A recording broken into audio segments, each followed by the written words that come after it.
My younger brother flirted with and seduced my wife into divorcing me while I was on a long patrol mission out at sea. When I returned in excruciating pain, I turned to my parents for help, but they only looked at me with contempt and spat out a harsh remark. "You're a fool who couldn't keep his wife. Deal with it yourself." I am Travis, 38 years old, a U.S. Navy officer. My life has been tied to the sea, to the waves crashing against the hull of the aircraft carrier USS Abraham Lincoln. The ship is my home. My crewmates are my brothers, but each 6-month, sometimes year-long patrol pulls me away from shore, away from family. I've grown accustomed to the endless days adrift, to the roar of engines and the salty tang that seeps into my skin. But no voyage could have prepared me for the storm about to hit my own life. I grew up in a small town in Oregon where fields of barley stretched endlessly under a gray sky. My childhood wasn't easy. My parents, hardened farmers, always favored my younger brother, Ryan. Ryan, 6 years my junior, was the family's golden child. He got new clothes, went to summer camps while I wore hand-me-downs and earned pocket money mowing neighbors' lawns. I didn't resent my parents, I just quietly pushed forward. At 18, I enlisted, choosing the Navy to stand on my own to prove I could achieve something greater. My parents called it a foolish choice, but I didn't care. I wanted to live my own life. The Navy gave me everything: discipline, purpose, and a second family on the ship. I climbed the ranks from a lowly sailor to a commanding officer. I took pride in standing on the deck, watching F-18s take off, knowing I was part of the machine protecting our country. But the cost was time. Long deployments meant missing birthdays, anniversaries, and the quiet moments with loved ones. I thought I could endure it as long as I had a place to return to.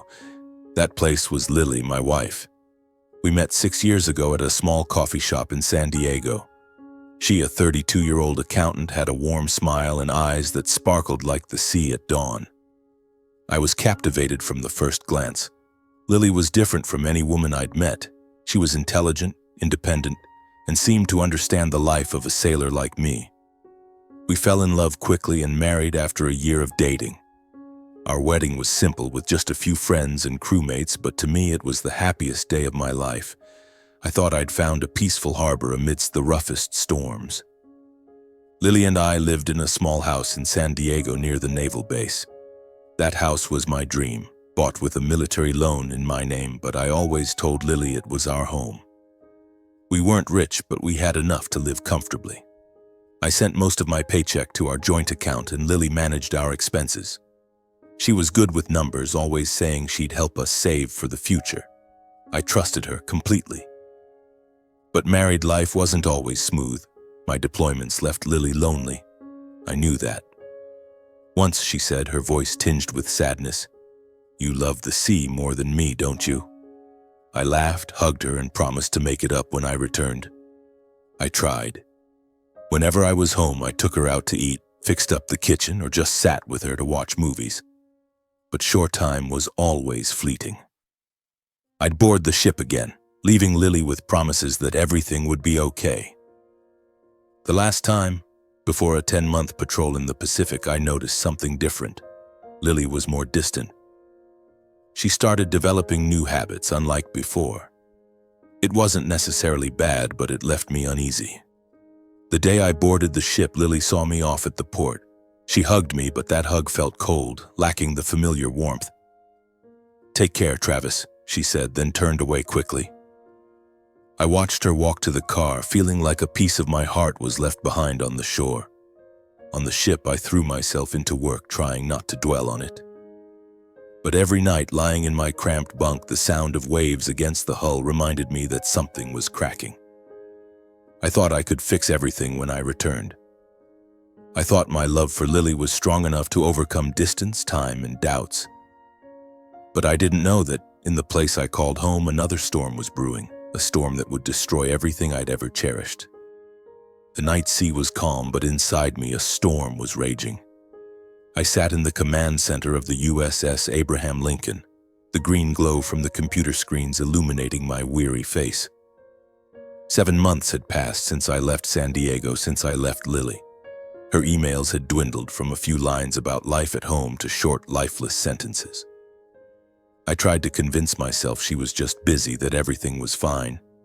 But that night, a new email appeared in my inbox, its subject line starkly simple: "We need to talk." I clicked, my heart pounding as if facing an emergency drill. Lily's words were cold, sharp as a blade. "Travis, I've filed for divorce. I can't live this life anymore. I need someone who's here, not a distant shadow.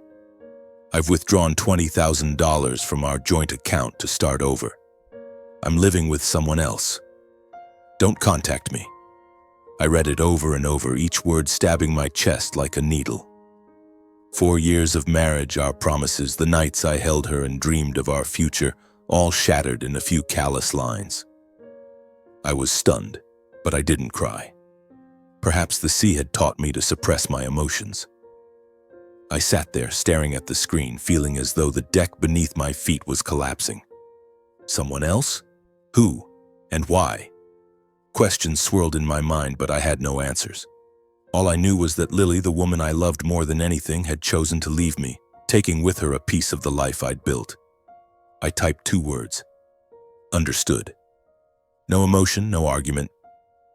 I hit send and shut the computer. My crewmates around me laughed and swapped family stories, but I stayed silent. I didn't want them to see me weak. I stood and walked out to the deck.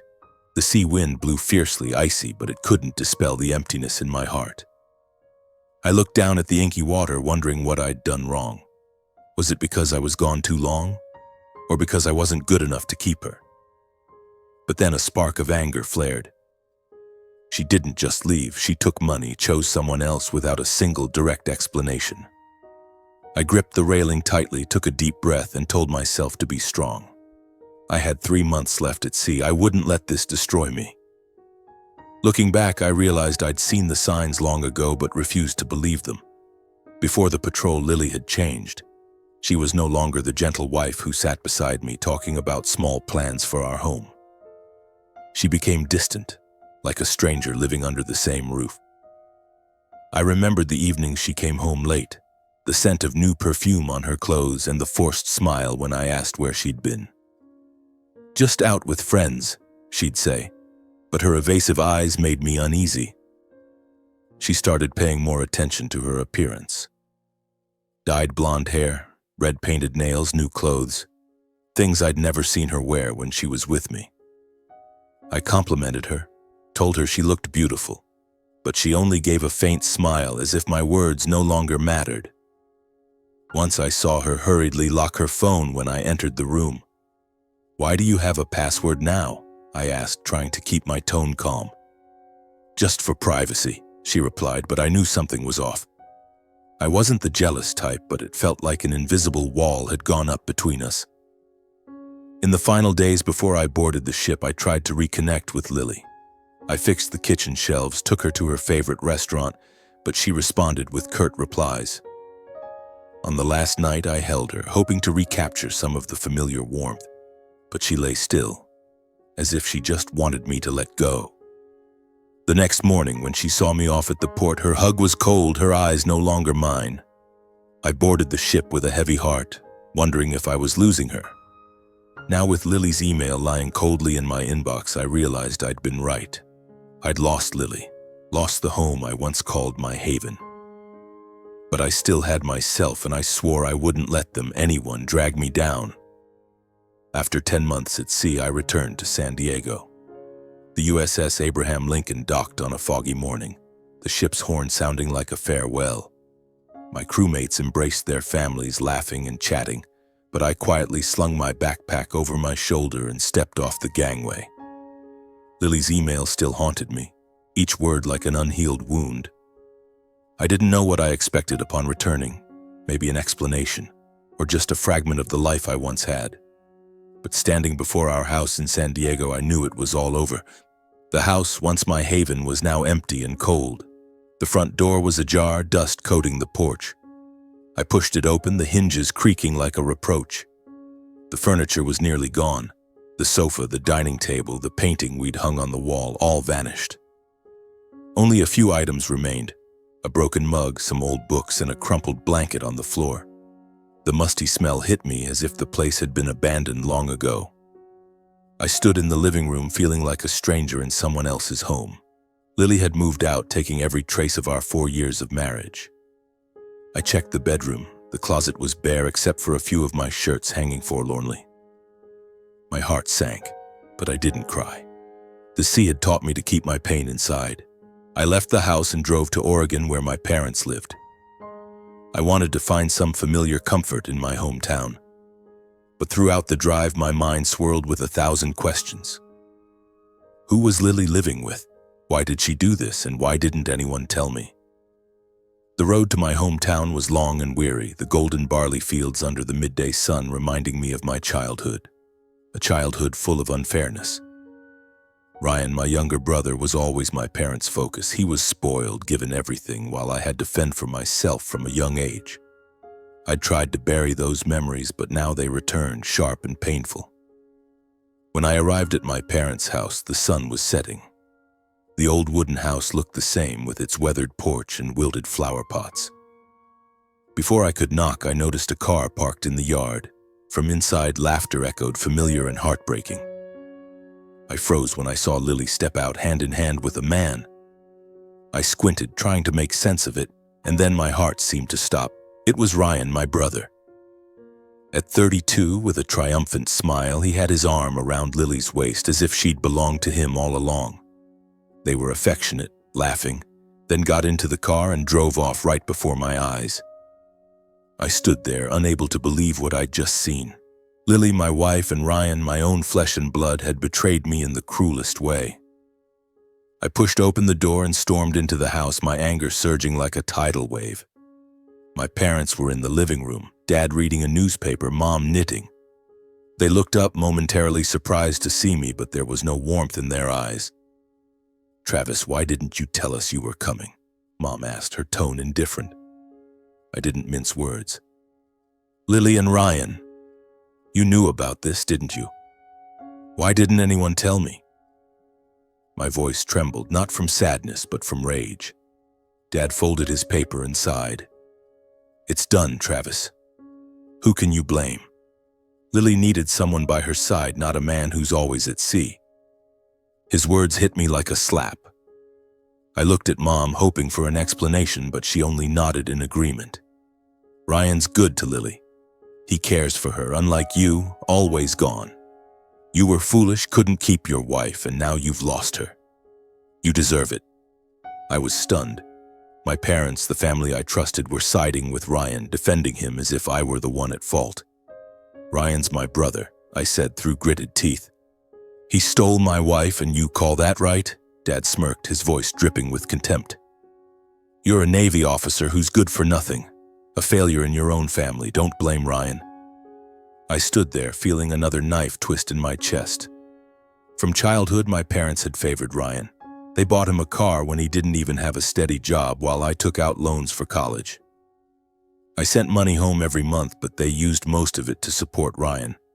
I'd thought family bonds would overcome everything, but now I realized I was just an outsider in this family. "What did I do to make you treat me like this?" I asked, my voice hoarse. Mom looked at me, devoid of emotion. "You chose your path, Travis. Don't expect anyone to pity you." I left their house without another word. Outside, the sunset blazed red like blood, but inside me there was only darkness. Lily, Ryan, my parents, all the people I loved most had turned their backs on me. I got in my car, determined to get answers. I sped toward Ryan's apartment, about 30 minutes away. I didn't know what I'd do when I faced him and Lily, but I needed to confront the truth, no matter how painful. The streets of Oregon stretched before me, as hazy as my mind. An empty house, a broken family. I had nothing left to hold on to. But amidst the pain, a thought sparked. I wouldn't let them destroy me. I am Travis, a sailor, and I will rise again, even if I have to start from scratch. The road to Ryan's apartment wound through fields of wilted golden barley. The sunset fading, giving way to darkness. I pressed the gas pedal, the roar of the engine drowning out the chaotic thoughts in my mind. But memories like waves kept surging, pulling me back to my childhood, a time when I was always the outsider in my own family. I remembered the days when Ryan and I played in the fields behind our house. I, a scrawny kid, always gave Ryan everything. The new bike, the bigger slice of cake, even our parents' praise. Ryan was the center of all attention. He had a radiant smile, a carefree personality, and it seemed my parents only had eyes for him. "Ryan's so smart," Mom would say, even though he only got average grades in school. Meanwhile, I buried myself in studies, worked odd jobs to buy books, but rarely got a glance from my parents. "Travis, you have to fend for yourself," Dad would say, as if I weren't his son. Once when I was 15, I saved up for a whole year to buy a used bicycle. I was so proud riding it around town, feeling like I'd conquered the world. But just a few months later, my parents bought Ryan a brand new shiny bike, even though he never worked for it. I asked Mom why, and she just shrugged. "Ryan needs encouragement." I swallowed the bitterness, telling myself I didn't need fairness, just more effort. But deep down, I knew it wasn't right. When I enlisted in the Navy at 18, my parents called it a foolish choice. "The Navy? You'll suffer your whole life," Dad said, his voice heavy with disappointment. Meanwhile, Ryan, only 12 at the time, was praised just for playing basketball. I left my hometown with a backpack and a few bucks, without a single word of encouragement from my family. In the years that followed, I sent money home, hoping to help my parents get by. But then I found out they used most of it to support Ryan, buying him clothes, paying his rent, even getting him a car when he was jobless. I called to ask, and Mom only said, "Ryan needs more help than you." I stayed silent, but my heart cracked. Those memories I'd tried to bury deep. I thought that as adults things would change, that Ryan and I could be real brothers, that my parents would look at me with pride. But now, knowing Ryan stole Lily, hearing my parents defend him, I realized I'd been lying to myself. My family was never a place where I belonged. Ryan didn't just take my love, he took the years I sacrificed, the dreams I'd built. The streetlights began to flicker on, and Ryan's apartment was near. I gripped the steering wheel, trying to rein in my anger. I didn't know what I'd say when I faced him and Lily. Maybe I just needed to look into their eyes to see clearly how they'd betrayed me. Or maybe I just wanted to prove that I was still standing even after they tried to trample me.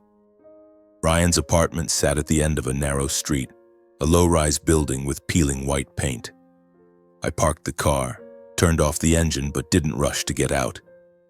The Oregon night was freezing, my breath fogging up the windshield. I looked up at the third-floor window where a warm yellow light spilled out, as if it belonged to a cozy world I no longer fit into. In my mind, the image of Lily and Ryan hand in hand outside my parents' house still burned, like a wound that wouldn't stop bleeding. I took a deep breath, telling myself I needed to do this, not to argue, but to face the betrayal head-on and move forward. I am Travis, a sailor, and I don't run away. I knocked on the door, the sound echoing sharply in the quiet hallway. After a moment, the door opened, and there stood Lily. She wore a loose sweater, her blonde hair tied back loosely, but her eyes were no longer those of the wife I once loved. They were cold, tinged with surprise and irritation. "Travis, what are you doing here?" Her voice trembled slightly, but not with remorse. I didn't answer right away, just looked at her, searching for any trace of the woman who promised to wait for me after every voyage.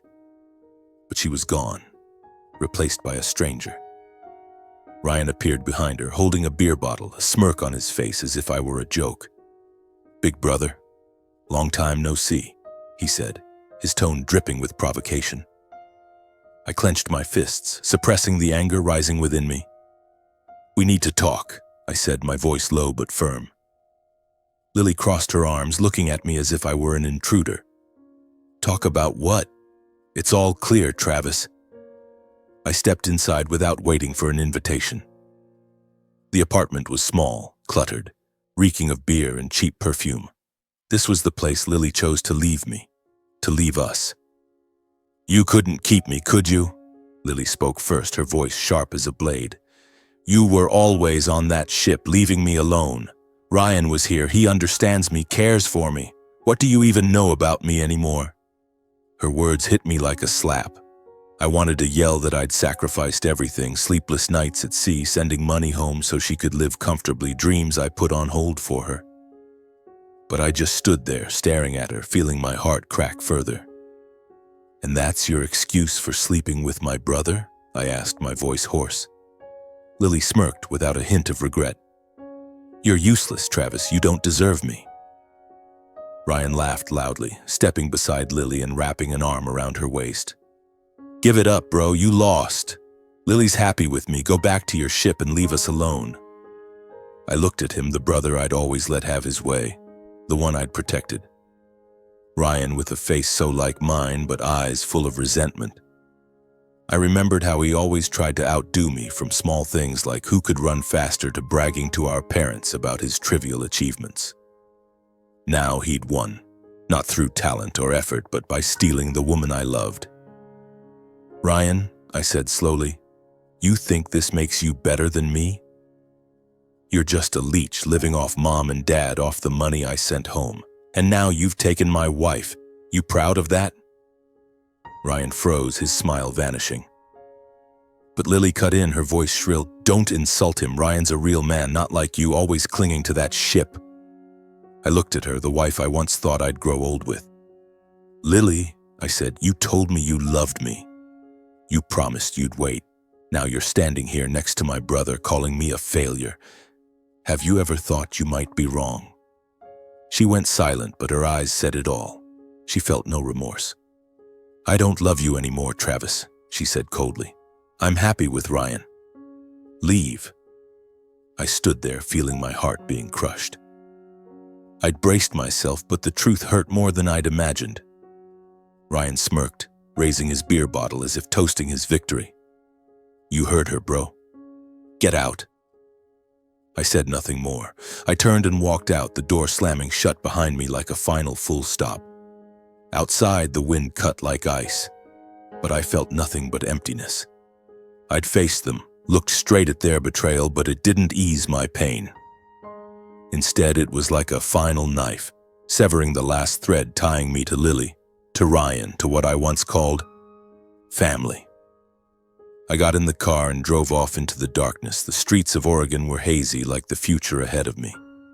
I didn't cry, but my heart was heavy. I'd lost everything, my wife, my brother, and my faith in family. But amidst the pain, a spark flickered. I still had myself. I am Travis, a sailor, and I'd survived storms at sea. I would survive this one. I pressed the gas, leaving Ryan's apartment behind, leaving Lily and her insults. I didn't know where I was going, but I knew one thing: I wouldn't let them define me. I would rise again, even if I was alone. In the days following my confrontation with Lily and Ryan, I was like a ghost. I returned to San Diego, staying temporarily in a small rental room near the naval base, trying to focus on work to forget the pain. But the divorce proceedings, like a massive wave, dragged me into a harsh reality. I sat in the lawyer's office, facing stacks of papers filled with words and numbers, feeling as though I were signing the death certificate of our 4-year marriage. Through her lawyer, Lily demanded an equal split of our assets. The house in San Diego, which I'd bought with a military loan and put in my name, was irrelevant under California law. We were married, so she had a right to claim 50% of its value.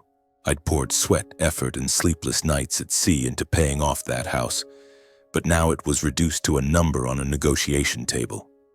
My lawyer, a middle-aged man with a calm voice, explained, "Travis, you could fight it, but your chances of winning are slim. The court will divide it equally." I nodded, saying nothing. I didn't want to argue, didn't want to prolong the pain. Our joint account, where I'd deposited most of my paycheck, was drained. Lily had taken $20,000 before sending the divorce email, and she demanded half of what remained. I had no separate account to protect myself, a mistake I'd regret forever. After weeks of negotiations, the court ruled Lily would get 50% of the house's value, equivalent to $150,000 and $30,000 from our savings. I had to sell the house to pay her, as I didn't have enough cash.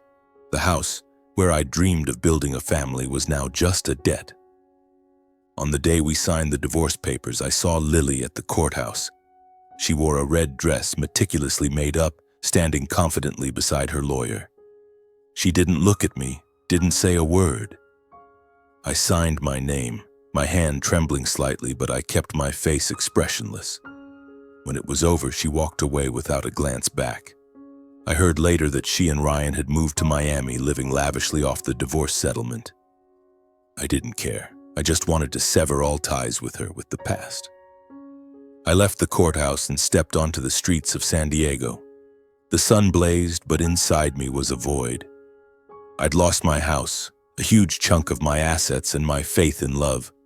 But I told myself I still had my job, my crewmates, and myself. I am Travis, and I wouldn't lose anymore. The months after the divorce were the hardest of my life. I transferred to Norfolk, Virginia, near a new naval base. I sold the San Diego house and used the remaining money to buy a small apartment. Just a bedroom, a kitchen nook, and a window overlooking the sea. It was modest, but to me, it was a fresh start, a place free of Lily's or Ryan's shadows. I threw myself into work as I always did when facing turmoil. The Navy was my anchor. I led young sailors, trained them, and found joy in helping them grow. My crewmates noticed a change in me, quieter but more dedicated.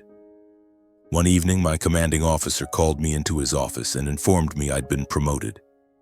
"Travis, you've earned this," he said, shaking my hand. I smiled, feeling a flicker of pride for the first time in months. I didn't tell him I needed this job to survive, to keep from drowning in grief. Outside of work, I started volunteering. I joined a center supporting veterans, helping them find jobs and reintegrate into civilian life.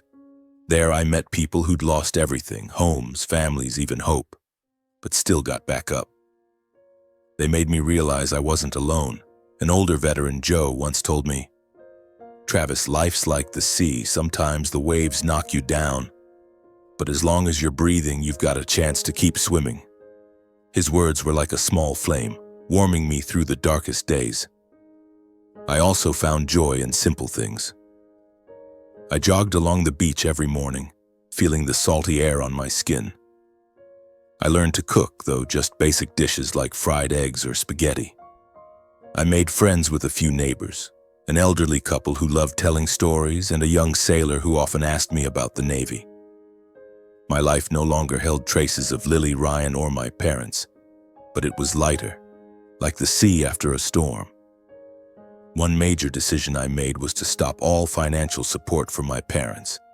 Before, I'd automatically paid their bills every month, electricity, water, medications, even car insurance. I did it because I thought it was my duty, even though they never thanked me. But after what happened, the way they defended Ryan, called me a failure, I couldn't continue. I canceled the payments, locked the linked accounts, and cut off all support. Not long after, my mom called, her voice frantic. "Travis, why aren't the bills paid? We're behind on electricity and your dad's meds are running out. Help us, please." I gripped the phone, recalling their insults. "Mom, I can't anymore," I said, my voice calm but firm. "You'll manage." She pleaded, but I hung up, feeling as if I'd shed a heavy burden. They struggled financially, I knew. They'd grown used to relying on me, used to spending my money on Ryan and their own needs. But this time, I was determined not to go back.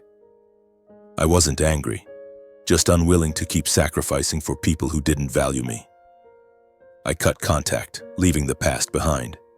I stood on my apartment's balcony looking out at the sea. The sun was setting, painting the horizon gold. I was no longer the Travis of those betrayed, insulted days. I was a new Travis, a sailor, a friend, a man learning to love himself. I took a deep breath, feeling the sea breeze. Life went on and I was ready to face it one day at a time. A year has passed since I signed the divorce papers. My life in Norfolk has settled into a rhythm, a steady job, a tidy small apartment, and morning jogs along the beach. I no longer think much about Lily or Ryan, but the scars they left still linger like a dull ache that surfaces when the wind shifts. I've learned to live with it, learned not to let the past drag me down. But one evening, as I returned from the Veterans Center, my phone buzzed. A message from an unknown number. Travis, it's Lily. Can we talk, please? I sank into a chair, staring at the screen. My heart raced, not from emotion, but from shock. I deleted her number, erased the memories of her, but Lily's voice seemed to echo from the past. Attached to the message was a photo. Lily, her hair disheveled, her face gaunt, dark circles under her eyes. On her arm, vivid bruises stood out like marks from a beating. I looked at the photo, feeling as if someone were choking me. Not because I still loved her, but because I never expected her to end up like this. I hesitated, then texted back, "Go ahead." The phone buzzed instantly. She was calling. I took a deep breath and answered. "Travis." Lily's voice was frail, a far cry from the confidence she'd shown standing beside Ryan. "I'm sorry, I was wrong. I want to come back." I stayed silent, letting her continue. Her voice choked with sobs. She explained that life with Ryan had been a mistake. Ryan was an alcoholic, often drunk and abusive, leaving bruises like the ones in the photo. He'd squandered the divorce settlement on gambling and partying. They'd been evicted from their Miami apartment and were now crammed into a rundown motel room. "I realize you were good, Travis," she said. "I regret leaving you. Please give me another chance." I listened but felt nothing but emptiness. The woman who'd called me useless and who'd chosen my brother over me was now begging to return with a haggard face and bruises. I remembered the nights she and Ryan mocked me, her cold stare in the courthouse. "Lily," I said calmly, "you chose your path. I'm no longer your harbor." She cried, pleaded, said she had no one else, but I hung up without responding further. I looked out the window at the sea, shimmering under the moonlight. Strangely, I wasn't angry or hurt. I just felt relieved, as if I'd finally closed a door that had been open too long. Sometime later, I got news from Uncle John, my father's brother. He told me my parents were struggling financially since I'd stopped supporting them. They'd sold land to pay debts and moved to a smaller house, but no one reached out to me. Ryan and Lily, from what I heard, were still mired in misery. He was addicted. She was scraping by with odd jobs. Part of me once wanted them to pay, but now I only felt pity. They'd chosen their paths, and I no longer held any resentment. My life in Norfolk grew more meaningful. I was promoted again, becoming one of the most respected officers. Work kept me busy, but I found joy in mentoring young sailors, helping them navigate challenges I'd once faced. I continued volunteering at the Veterans Center, where I not only helped others, but also healed myself. New friends, from Joe with his war stories to the neighbor who brought over homemade cookies, became my new family. I also started opening up more. I wasn't rushing to fall in love, but I was no longer afraid of it. I learned to value myself, to understand that my worth didn't lie in those who'd abandoned me. Every morning, jogging along the beach, I felt a sense of freedom. The sea was still there, powerful and unchanging, like me now. Looking back, I realized the greatest lesson: life isn't fair, but I have the power to choose how to face it. Lily, Ryan, my parents, they hurt me, but they don't define me. I rose from the ashes, built a new life, not to prove anything to anyone, but to live true to myself. I no longer hold grudges. I'm only grateful for having been strong enough to move forward. One evening, I stood on my balcony watching the sunset. The golden light stretched across the sea like a promise of brighter days. I smiled, breathing in the salty air. I am Travis, a sailor, a survivor. And I've found peace, not in others, but in my own heart.